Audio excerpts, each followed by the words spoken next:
Graça e paz, irmãos. Continuando aqui o nosso estudo com a temática apostolado, uma vida de superação. Nós iremos entrar no segundo ponto agora.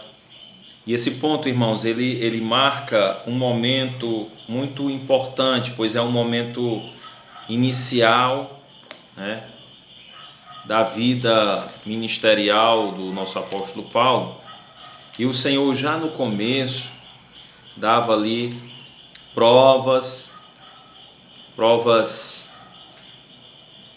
positivas, destacadas, notórias da sua escolha, né? O apóstolo, essa sessão, esse tema, esse ponto aqui, ele vai se embasar num trecho de Atos capítulo 13, versículos 50 e 51, tá? Onde há uma narrativa. Atos capítulo 13 é uma narrativa da escolha inicial de Paulo, da confirmação dele, e o que o Senhor já começou a fazer em primeiro momento na vida do apóstolo. Paulo ele começou a pregar ali em Antioquia, lugar onde ele estava, e a pregação dele, teve um alcance, irmãos, destacado. Teve um momento em um sábado que ele se reúne, né, com o Barnabé, e os dois começam ali a ministração da palavra, ministração pública da palavra, e quase toda a cidade, uma multidão incontável, né? Uma multidão destacada se reuniu ali para ouvir a mensagem do Evangelho. E muitas conversões houveram. Isso gerou uma despeita dos judeus, homens que tinham uma influência tanto religiosa como civil, como política. E eles influenciaram mulheres que ficaram bastante tocadas com a mensagem de Paulo e que tinham um bom testemunho diante da sociedade e que, se falassem, seriam ouvidas. Então eles incitaram esses judeus por inveja a cidade contra Paulo, utilizando essas mulheres e pessoas de influência ali naquela sociedade, ali naquela localidade, ali naquele meio social ali. Mas isso, diferente do que muitos nos dias de hoje viriam como algo negativo, algo frustrante, para eles foi motivo de alegria e gozo. Eles não focaram nos problemas e transtornos que tiveram, mas nos resultados que tiveram ao semear a palavra, semeando ali a palavra de Deus naqueles corações, né? Deixa eu falar uma coisa para vocês. Nós conseguimos enxergar nesse texto que nem sempre porque é Deus quem envia, é a obra de Deus, é a obra dele, ele está respaldando, ele está enviando, nem sempre isso é fator para isentar-nos de percalços no caminho, de dificuldades, de adversidades. Geralmente as pessoas elas veem a adversidade como algo negativo, algo que mostra que aquela situação não foi autorizada ou permitida por Deus. Não, irmãos, pelo contrário.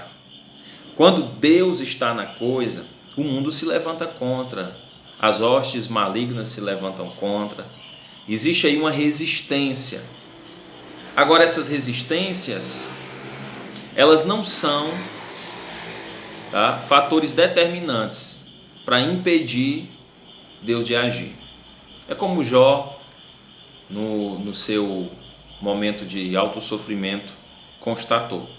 Lá no finalzinho já, prestes a ter a sua sorte mudada por Deus. Bem sei, Senhor, que tudo podes e nenhum dos teus planos podem ser frustrados. Então, uma das coisas que Paulo fez aqui juntamente com o seu companheiro Barnabé, diante da perseguição, que estava os jogando para fora, foi fazer o que Jesus ordenou lá em Mateus capítulo 10, versículo 14. Sacudir a poeira dos vossos pés, se a tal cidade não receber vocês. Não levem nem a poeira dos pés dessa cidade. Porque essa cidade, aí aqui é um complemento meu, dentro do entendimento que eu tenho dessa instrução de Jesus, é que aquela cidade ela não é digna. Nem que fique ali os rastros de que homens enviados pelo Senhor passaram ali. Não deve sobrar nem os rastros ali, não deve ficar nenhuma marca. Aquela cidade ela não é digna. Isso vai testemunhar contra elas, contra essas cidades que rejeitam vocês, né? Então, queridos, uma das coisas que eu vejo é que a alegria de um servo de Deus não está condicionada a circunstâncias externas. É a primeira coisa que eu vejo e que precisamos destacar nesse ponto. No segundo ponto, expulsos, porém alegres. E sim, há uma motivação interna. Primeiro, gerada pelo fato de estar sendo um instrumento nas mãos do Senhor. E que Deus está lhe usando e está acontecendo aquilo que Deus propõe que aconteça ao usar o seu servo. Vivemos dias difíceis e esses dias eles vão evidenciar aqueles que verdadeiramente são instrumentos do Senhor. Porque aqueles que são instrumentos do Senhor, eles não param por causa dos percalços, por causa das circunstâncias. Eles não deixam de atuar. Pelo contrário, eles se adaptam, eles se reorganizam, eles se colocam nas mãos do Senhor, à mercê da orientação do Senhor, e se reinventam para que a obra de Deus na sua vida não seja barrada. O apóstolo Paulo diz, tudo bem, vocês não querem receber, mas a semente foi plantada e ela germinou. O meu propósito foi... A gente não tem que estar, irmãos, preocupados com aceitações por parte dos homens. Porque a escolha divina já foi feita. Você e eu somos escolhidos do Senhor. Tá?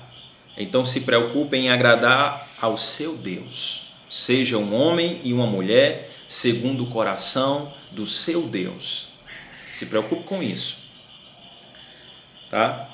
Outra coisa que Paulo ele até declara quando ele vai escrever a carta aos Romanos, ele vai ter esse contato por correspondência, né, através de correspondência com a igreja de Roma, uma igreja que não foi fundada por ele, mas que ele tinha um amor muito grande, e ele demonstra isso, né, pelo cuidado que ele teve em construir todo um arcabouço, toda uma estrutura doutrinária nessa carta que ele escreve, e que é uma das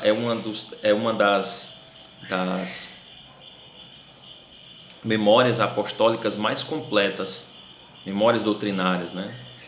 É um tratado doutrinário completo sobre o Evangelho, sobre a obra de Cristo, como acontece a obra de Cristo, como se dá a obra de Cristo na vida de uma pessoa, né? Então, ele escrevendo a carta aos Romanos, ele declara duas coisas interessantes sobre essa questão da alegria cristã, da satisfação cristã, da satisfação pessoal de um cristão. Primeiro, é que diante das aflições, o cristão ele enxerga além das aflições, ele enxerga a glória do porvir, aquilo que está preparado para nós e que há de ser revelado é muito maior, é incrivelmente maior do que essas situações aflitivas que nós passamos. A glória do porvir não se compara, não dá para se comparar, colocar numa balança ali e comparar com aquilo que nós estamos passando nesse exato momento. Essas dificuldades, irmãos, elas são passageiras, elas são suportáveis, porque o Senhor ele deixou claro também através do seu servo apóstolo Paulo, que não vem nenhuma tentação, não vem nenhum intento contra nós, que não seja humano. Ele escreveu isso aos Coríntios, está lá no capítulo de número 10, versículo 13. Né? Não tem como as tentações elas nos suplantarem, nos usurparem da presença de Cristo, porque são humanas, então elas obedecem aos limites da nossa condição humana. E hoje nós somos nova criatura, preparados, recondicionados para viver essas situações. Então a glória ela é muito maior, ela não se compara com as aflições do momento. Então é uma coisa que alegra o apóstolo. Outra coisa é o fato de que nós não estamos sós.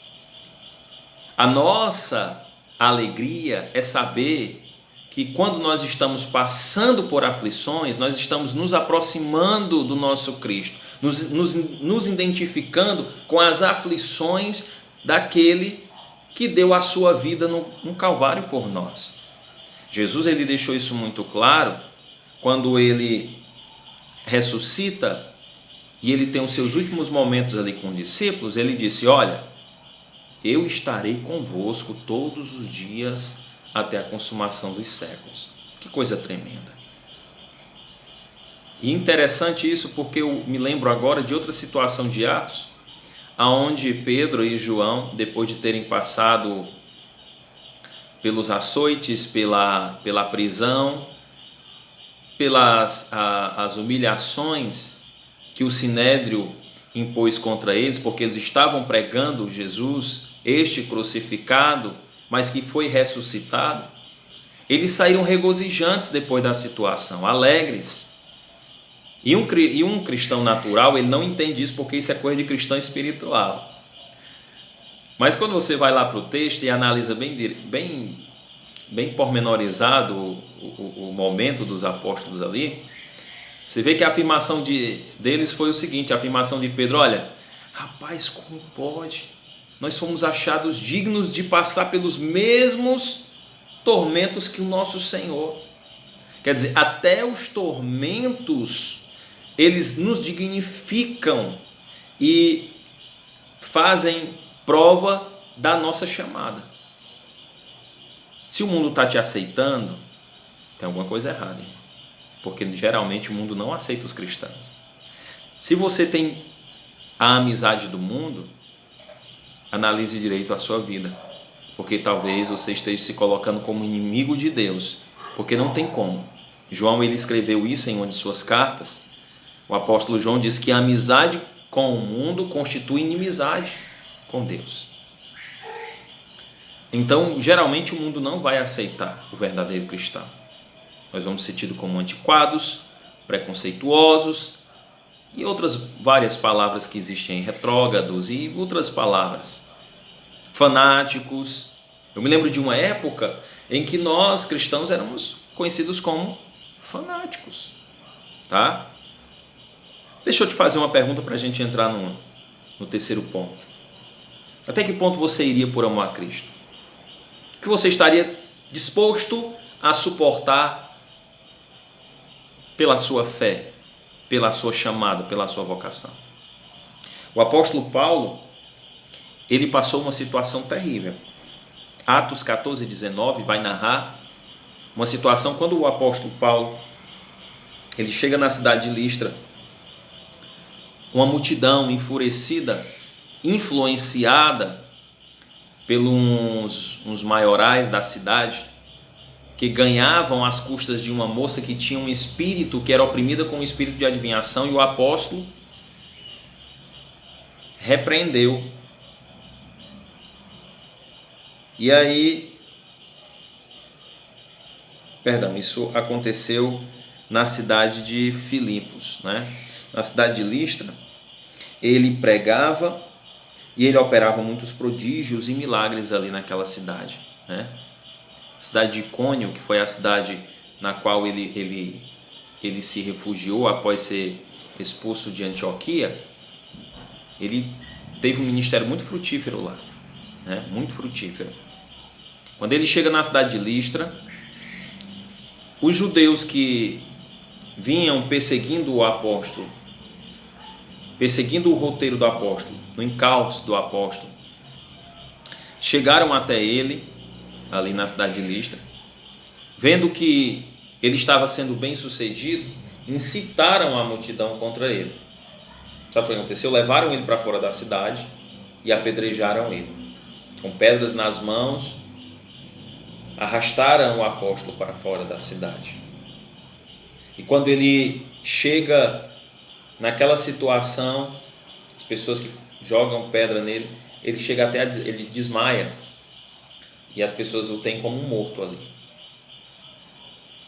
Ele fica ali jogado fora da cidade, sangrando, muito debilitado, muito machucado. Mas quando ele torna a si, sabe o que ele faz? Desiste da chamada? Não, Deus não está comigo não, porque se Deus estivesse comigo isso não tinha acontecido. Será que foi isso que ele falou? Será que foi isso que ele fez? Voltar atrás? Quando eu era um fariseu, não passava por isso. Será que foi isso que Paulo pensou? As atitudes de Paulo depois dessa situação mostram que Paulo, revelam o pensamento de Paulo e mostram o que Paulo tinha no seu coração acerca da sua chamada. Ele se levanta e ele vai para a cidade de Derbe. Quando ele chega lá, ele encontra discípulos e ele anima os discípulos. Ele conta a situação e diz: olha, mas eu estou aqui de pé porque o Senhor me deu livramento. O Senhor permitiu que eu fosse vituperado, mas eu estou de pé e eu cheguei até vocês. Quando você passa por uma situação de aflição e você consegue chegar ao outro lado, quando você passa por uma tormenta e você consegue chegar ao outro lado, você está preparado para fortalecer o coração de outras pessoas, para confirmar a fé de outras pessoas, para animar outras pessoas, para levantar o ânimo de outras pessoas, porque você sai fortalecido. Interessante, né? Fisicamente, Paulo devia estar debilitado porque sofreu um apedrejamento, mas espiritualmente ele estava de pé, fortalecido, né? O apóstolo, ele encoraja as pessoas a passar pelas tribulações. Ele encoraja os discípulos ali. Ele mostra agora um exemplo de resiliência, uma resistência ativa, uma persistência motivada pela presença de Deus na vida dele e pela certeza do seu chamado. Ei, querido, você é salvo? Você está caminhando para ir para o céu? O teu roteiro é esse? Você tem consciência disso? Então não desista. As situações elas vêm, mas a gente não deve desistir. A gente não deve parar. Até porque o percurso está diante de nós. Tá? Então, o apóstolo Paulo, ele tem o seu ministério descrito pelo evangelista e companheiro Lucas, né, o médico Lucas, que foi quem escreveu Atos. E a estrutura da narrativa mostra para a gente, nos dá um entendimento de que Paulo ele saía fortalecido e preparado de cada situação. Que cada situação dessa preparava o apóstolo, adestrava o apóstolo, deixava ele mais maduro, mais sábio, mais preparado para continuar, para a continuidade do seu ministério. As aflições, irmãos, deixa eu dizer para vocês. As aflições, elas não são, de maneira nenhuma, promovidas por Deus com o cunho de imprimir dor. Deus ele não está interessado em imprimir dor, mas fortalecer você. Você só vai saber como se comportar na luta se você for adestrado na luta. Você só vai saber se tem condições de passar por uma luta se você passar por ela. O cristianismo não é teórico, não é uma fé teórica, é uma fé prática. Nós temos que viver o cristianismo. Certo? Uma coisa que eu aprendo com esse ponto, pedra nas mãos, controle nas mãos de Deus, pedra nas mãos de homens, controle nas mãos de Deus, é que a nossa vida e a nossa missão, ela não está na mão de homens. Ela não é determinada, ela não pode ser frustrada ou barrada pelos homens. Mas está nas mãos de Deus, está no controle de Deus, a minha vida, a sua vida. Irmãos, eu tenho uma crença muito, ferrenha na soberania de Deus. A ponto de acreditar que as situações que estamos vivendo na atualidade não estão alheias ao controle de Deus. Presos em liberdade é o quarto ponto. Esse ponto ele vai narrar uma situação de Paulo, aí sim, na cidade de Filipos, onde ele chega naquela cidade, né, do sul, né, na parte sudeste da Europa. Está lá em Atos 16, capítulo 16, do versículo 23, versículo 24, especificamente, nós vemos essa situação. E Paulo, ele chega naquele lugar, ele começa a pregar o evangelho, já causando a desconfiança das pessoas, principalmente das pessoas de certo poder aquisitivo, de certa influência naquela localidade, porque eles tinham um costume. Era uma cidade romana, era uma província romana. Então eles tinham todo um costume, e esse costume ele era muito diferente do que estava sendo propagado através da pregação do apóstolo Paulo. Porque o cristianismo, irmãos, é um modo de vida totalmente diferente. Ele é distinto de todos os modos de vida, de todas as etiquetas sociais, todas as tendências e modismos dos homens. O cristianismo é uma apresentação divina de vida. É viver a maneira de Deus. É fazer a vontade do Pai. Foi isso que Cristo disse. Olha, eu não vim fazer a minha vontade, mas a vontade do meu Pai. E Paulo, ele entende isso, tanto que ele diz, olha, sejam meus imitadores, ele vai dizer isso à igreja de Corinto, assim como eu sou imitador de Cristo. Procurem seguir o meu exemplo e olhem para Jesus. Vocês querem agradar a Deus, viver uma vida de obediência, vocês querem conhecer a vontade de Deus, então olhem para o Filho, porque o Filho fez a vontade do Pai. Tanto que ele vai dizer a Filipos, na carta que ele escreve depois à igreja recém-fundada, né? Quando ele é preso, ele é posto em prisão, a única forma que ele encontra de se corresponder com aos seus filhos e filhas na fé é através de correspondências. Então ele escreve uma carta a essa igreja na cidade de Filipos, a carta aos filipenses, e ele vai dizer isso. Ele vai dizer que Cristo obedeceu até ao ponto de se submeter à morte e morte de cruz. Para você talvez isso soe só como uma morte violenta, mas não era só isso. Isso imprimia, irmãos, uma mancha muito grande, porque a morte de cruz é como se fosse a pena de morte hoje nos Estados Unidos. Ela era ordenada só a criminosos que cometeram crimes hediondos. Qual foi o crime de Cristo? nos salvar dos nossos pecados. Né? Você vê a obediência de Cristo. Então olhe para Jesus. Quer conhecer a vontade de Deus? Quer entender o que é obediência?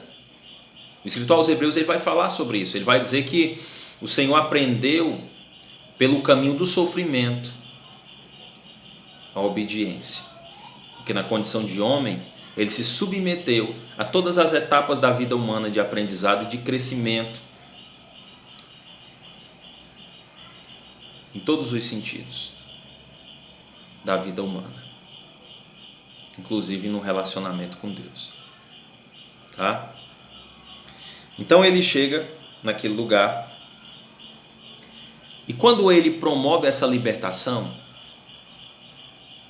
existe uma histeria e uma revolta por parte daqueles que ganhavam muito dinheiro às custas do engano promovido por essa adivinha, essa jovem adivinha. Então eles são levados diante dos magistrados e são tratados de forma violenta. São açoitados, e se o magistrado não tivesse recolhido eles à prisão, eles teriam sido linchados. Quando eles chegam à prisão, eles não são só postos em uma cela, eles são também colocados presos com grilhões em um tronco, ficam lá presos. Numa situação dessa, uma boa parte dos cristãos hoje estariam murmurando, se não já tivessem se desviado e blasfemado dentro da prisão. Porque, querida, é nessas horas que a gente vê se realmente a nossa fé está inabalada. Eu vejo crentes por situações difíceis, não são situações fáceis, um filho doente, uma filha doente, um parente, um pai, um casamento em crise, um problema financeiro, um desemprego, situações que acometem a nossa vida mesmo, porque Jesus disse que nesse mundo nós teríamos aflições. Eu vejo pessoas em situações como essas, esfriando na fé, deixando a sua constância. Agora imagina uma situação dessa aqui. Imagina uma condição de você ser tratado de forma violenta e desumana porque você é um embaixador de Cristo, que você está pregando o Evangelho, e porque a autoridade do nome do Senhor na sua vida levou você a expulsar um espírito imundo que oprimia uma vida e levava muitas pessoas ao engano. Olha só a coisa, ó. Os demônios respeitaram o ministério e respeitavam o ministério do apóstolo Paulo, mas os homens trataram eles como marginais, colocando ele na prisão, colocando eles em prisão. Sabe o que eles fizeram? Por volta da meia-noite o texto vai dizer que eles oravam e cantavam hinos a Deus, eles adoravam, presos, talvez ainda sofrendo dores por conta das pancadas, dos açoites, das porradas que levaram. Mas eles adoravam. Sabe o que aconteceu? O Deus que enviou eles àquela missão respondeu com um terremoto. Respondeu abalando aquelas estruturas ali. A adoração, ela sempre imprimiu, ela sempre vai imprimir respostas de Deus. Deus, ele não fica silencioso à verdadeira adoração. Nós temos casos, relatos de homens e mulheres que em momento de perseguição adoraram e Deus deu livramento. Alguns meses atrás eu estava assistindo um noticiário no jornal da Band, onde um apresentador famoso estava noticiando uma notícia interessante e impressionante. Irmãs vinham do culto, um marginal foi assaltá-las, elas começaram a clamar o sangue de Jesus e louvar, eles apontaram armas para elas e atiravam e não dava certo. bala, não saía bala. E eles atiravam para cima e a bala comia de esmola. E aí eles saíram assustados.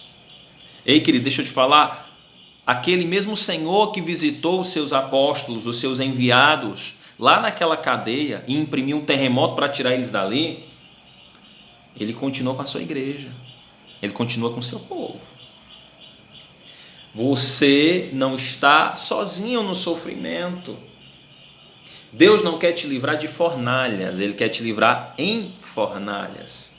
Deus não quer te livrar de covas, de leões. Ele quer te livrar na cova, com os leões lá dentro. Oh, aleluia! Como é bom saber, irmãos. Isso traz uma alegria que só entende quem é espiritual. Tá certo? Só entende quem é espiritual. Então, as adversidades, elas nunca devem alterar aquilo que somos em Cristo. O que é que você é? Você é vaso? Você é santuário de Cristo? Santuário do Espírito? Você é receptáculo da unção de Deus? A gente não deve permitir que as lutas, elas obstruam aquilo que Deus tem para a nossa vida. Tá bom, querido? Então fica aqui esses 4 pontos, o 5º ponto dessa lição. Eu vou transferir para a próxima lição, a parte 2, a continuação desse tema, em outra oportunidade, o mais breve possível. Que a graça do nosso Senhor Jesus Cristo, o amor de Deus, nosso Pai, a comunhão e a consolação do Espírito Santo repouse com o povo de Deus. Que você se sinta abençoado com esta mensagem, com este ensinamento, e que o Espírito Santo possa se utilizar desse momento para edificar a sua vida, fortalecer a sua vida e te preparar nesses dias em que a preparação ela é tudo na vida do cristão. Deus abençoe vocês. Até mais.